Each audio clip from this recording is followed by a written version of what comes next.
అలా హారతిచ్చి కొబ్బరికాయను కొట్టారు. ఈ ఏటా కూడా విఘ్నేశ్వరుని నిలిపి ఈ విధంగా అందరూ ఒక చోట చేరి ఆ రోజు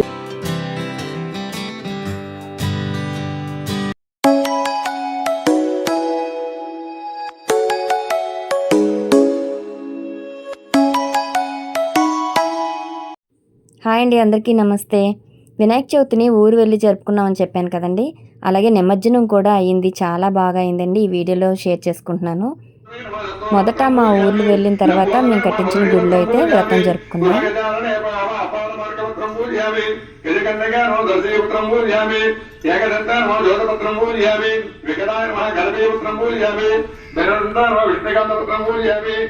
ఇక్కడ పూజ అంతా కూడా కంప్లీట్ అయిపోయిన తర్వాత ఊర్లోకి వెళ్ళాం. ఊర్లో కూడా చాలా బాగా చేశారండి. అయితే గ్రామస్తులందరూ కూడా పాల్గొని ప్రతి సంవత్సరం విఘ్నేశ్వరిని నిలుపుకొని అక్కడ చక్కగా మనకి వినాయక చవితిని అయితే చాలా బాగా జరుపుకుంటారండి. ఇదేంటంటే ఇక్కడ రాముల వారి కోవిల్ అనమాట మా ఊర్లో. ఆ రాముల వారి కోవిల్లో ప్రతి ఏటా కూడా విఘ్నేశ్వరుని నిలిపి ఈ విధంగా అందరూ ఒక చోట చేరి ఆ రోజు వినాయక చవితి అంగరంగ వైభవంగా జరుపుకుంటారండి. చాలా సంతోషంగా అనిపించింది. మేము కూడా ఆ రోజు వెళ్ళడం, మా చేతుల మీదుగా పూజలు జరగడం అనేది మాకు చాలా ఆనందాన్ని ఇచ్చిందండి.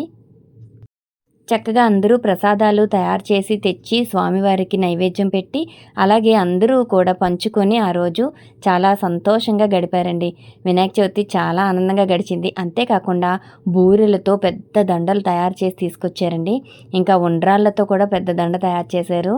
తర్వాత పువ్వులు కూడా ఎంతో నిండుగా అలంకరించారండి స్వామివారిని. తర్వాత నిమజ్జనం రోజు కూడా మేము వెళ్ళామండి. 15 రోజులు ఉంచారండి ఊర్లో. అంటే స్వామివారిని 15 రోజులు నిమజ్జనం రోజునైతే అన్న సంతర్పణ కూడా నిర్వహించారు. మీరు చూస్తున్నారు కదా, అందరూ వస్తారండి. ప్రతి ఒక్కరూ వచ్చి ఈ ప్రసాదాన్ని తీసుకొని చక్కగా అక్కడే కూర్చొని, అంటే ఒక ఫ్యామిలీ ఫంక్షన్ అయితే ఎలా జరుగుతుంది అలా అందరూ ఒక చోట చేరి చక్కగా ప్రసాదాన్ని తీసుకుంటున్నారు.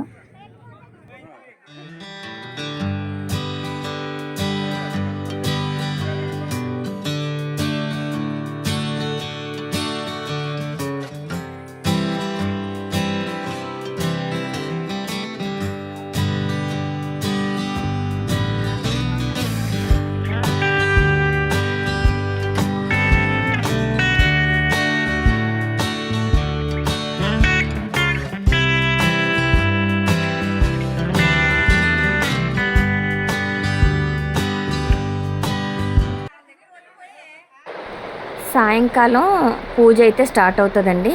ఆ పూజలకు కూడా మేము వెళ్ళాము. చక్కగా పూజ చేసుకున్నాము. పంతులు గారు వచ్చారు. చక్కగా పూజన అనంతరం నిమజ్జనం అయితే మొదలవుతుందండి. నిమజ్జన యాత్ర కూడా చాలా బాగా జరిగింది. చూద్దామండి.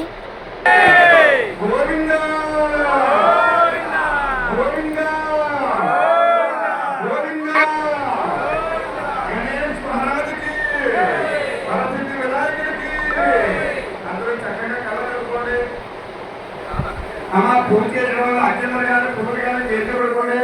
ఇది మంత్రం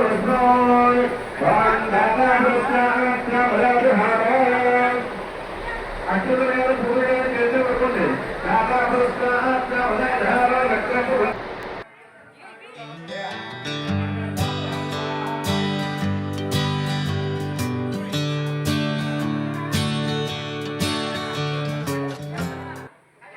ఇలా ఈ వినాయక చవితిని చూస్తుంటే చిన్ననాటి జ్ఞాపకాలు గుర్తొచ్చేయండి. చిన్నప్పుడు వినాయక చవితి ఎంత బాగా జరిగేదండి.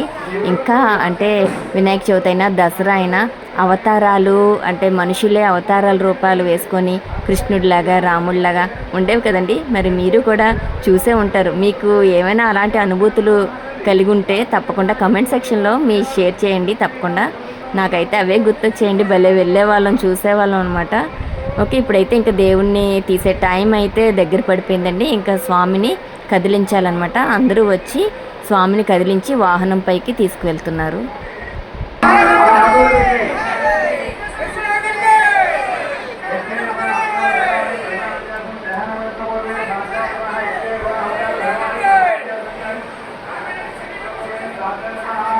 గణేష్ మహారాజుకి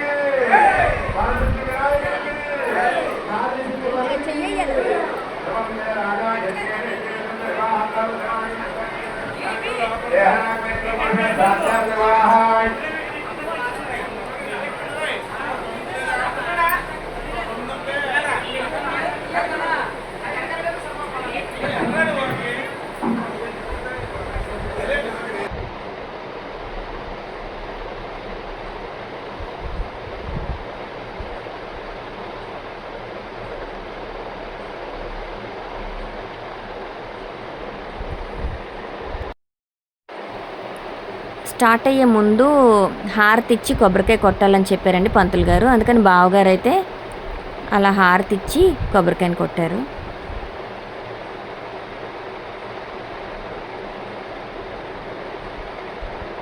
ఇంకా స్వామి యాత్ర అయితే స్టార్ట్ అయిందండి. నిమజ్జన యాత్ర జరుపుకుంటున్నారు స్వామి. అందరం కూడా బాయ్ బాయ్ చెప్పేసాం అనమాట. ప్రసాదాలన్నీ కూడా పంచారు, మళ్ళీ అక్కడ పెట్టి అందరికీ కూడా ప్రసాదాలు ఇచ్చారు. మా మామయ్య గారు కూడా చాలా సంతోషపడ్డారండి. ఎప్పుడైనా ఇలా ఊరు తీసుకొస్తే చాలా ఆనందపడతారు. ఇలాంటివన్నీ వాళ్ళకి ఇష్టం కదా, అప్పట్లో వాళ్ళు చేసేవారనమాట. అదండి, ఇలా జరిగిందండి మన వినాయక చవితి. ఆ రోజు అయిపోయిన తర్వాత 15 రోజుల తర్వాత వెళ్ళాము. ఈ నిమజ్జన యాత్రను కూడా దిగ్విజయం చేసుకొని ఇంటికి తిరిగి వచ్చేసామండి. అయితే ఇక్కడ ఈ నిమజ్జనం అనేది మాకు ఊరు దగ్గర చెరువది ఉంది, అక్కడ నిమజ్జనం అయితే చేస్తారు. మరి మేము బాయ్ చెప్పేసాం, మీరు కూడా ఒక్కసారి బాయ్ చెప్పేయండి స్వామికి. మళ్ళీ నెక్స్ట్ ఇయర్ కలుసుకుందాము వినాయక ఇలా వినాయక చవితి రోజు అని చెప్పి. ఓకే అండి, ఈ విధంగా జరిగింది. ఆ తర్వాత పిల్లలు కూడా కొంచెం డ్యాన్స్లు అవి వేశారు.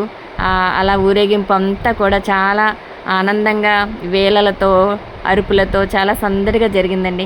ఈ వీడియో నచ్చిందండి? నచ్చితే తప్పకుండా లైక్ చేయండి, షేర్ చేయండి. కొత్తగా చూసే వాళ్ళైతే సబ్స్క్రైబ్ చేసుకోండి. బాయ్ అండి, మళ్ళీ మంచి వీడియోలో కలుద్దాం.